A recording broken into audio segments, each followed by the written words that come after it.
Welcome to The Explainer. Today we're tackling a topic that, well, honestly, it's a little painful to think about, but it is absolutely vital for your financial future.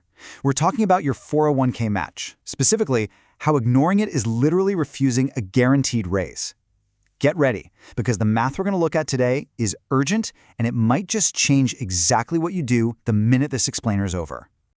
Okay, let's dive right into this. Imagine your boss walks over to your desk, hands you a single piece of paper, and says, "I would like to give you a raise of $2,920 a year. All you have to do is sign this form." Would you look them in the eye and say, "No thanks"? Of course not. You'd never do that in real life. Yet millions of people do this exact thing every single pay period. Here is our emergency intervention blueprint to stop you from losing money today. 1. The raise you refused. 2. The math of missing out. 3. Vesting, the strings attached. And 4. Avoiding the timing traps. Let's start with Section 1, the raise you refused, turning down free compensation. Now, you might be thinking, no way, nobody would willingly turn down free money. But the creator from our source material actually declined this exact raise for 13 years in a row. Let's break down the actual math from her summary plan description.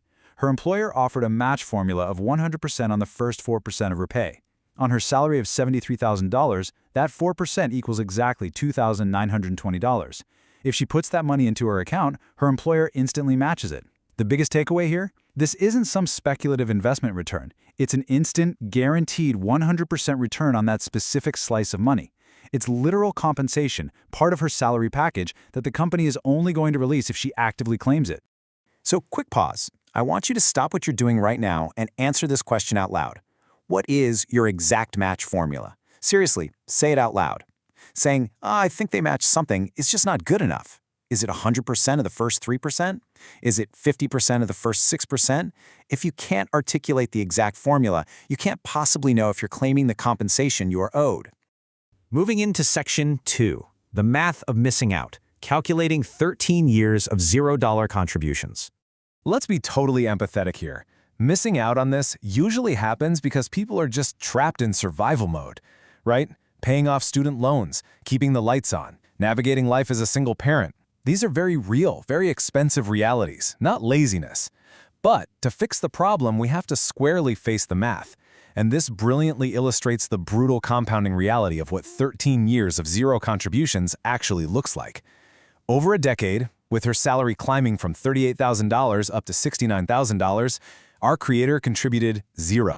Because of those zero contributions, the total raw cash decline from the employer match was $27,120. Let that sink in for a second. That is the exact amount of guaranteed cash left sitting in the employer's bank account instead of hers, simply because she didn't participate for 13 years. But raw dollars aren't even the real cost here. Time is the real cost. If that match had gone in every single year it was offered and grew at a modeled 7% return, by the time she turned 65, that missed money would be worth about $190,000. Yeah, that is a staggering sum. That is the true gravity of a financial loss caused purely by leaving a contribution slider at zero. When we map that onto her ultimate retirement target of $1.3 million, you can really see how devastating inaction can be. This single decision, that $190,000 missing match slice, accounts for roughly 15% of her entire retirement goal. Toss in a small early cash out from when she was 29, and suddenly a massive chunk of her target is just gone. All right, time for another pattern interrupt. I want you to ask yourself, totally honestly and without any shame or judgment, how many years have you had access to an employer match and taken none of it? Whether your number is 1 year, 5 years, or 13 years like our source, just acknowledge it.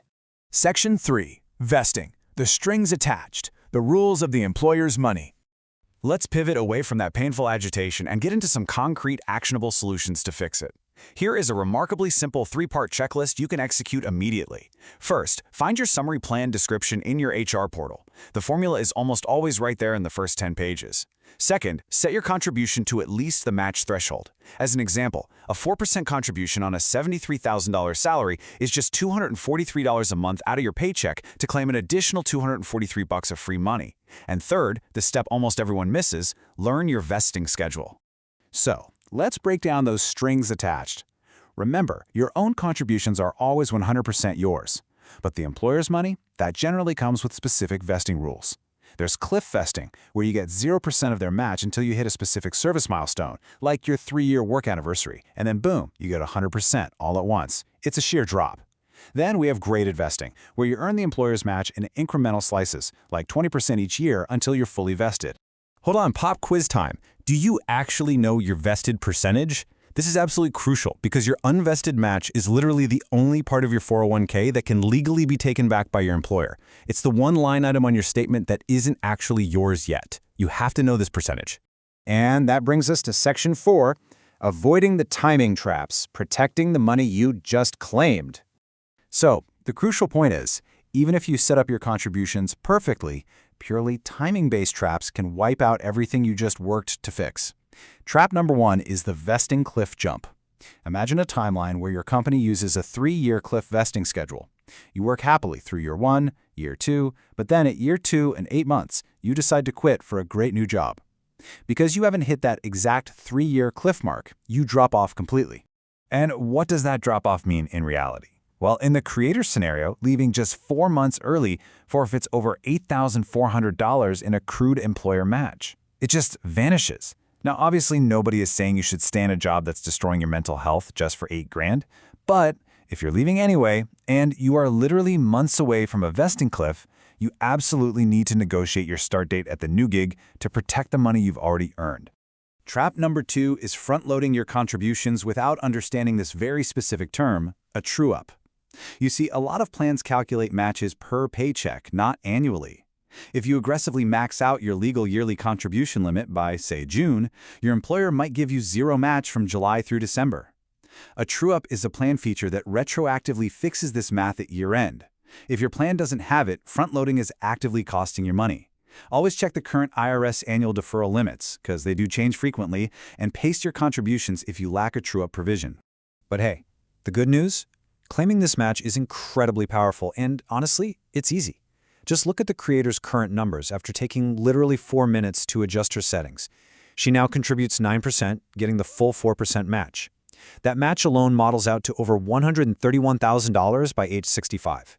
It is the cheapest, highest return fix available. And listen, even if you can't afford the full match today, setting just a 1% contribution is only $61 a month on her salary. It's a start, and a start is infinitely better than 0.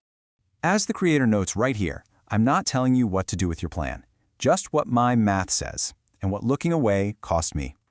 Here at The Explainer, our goal is to neutrally break down this source material for you. We aren't financial advisors, and we definitely aren't here to endorse one specific path over another.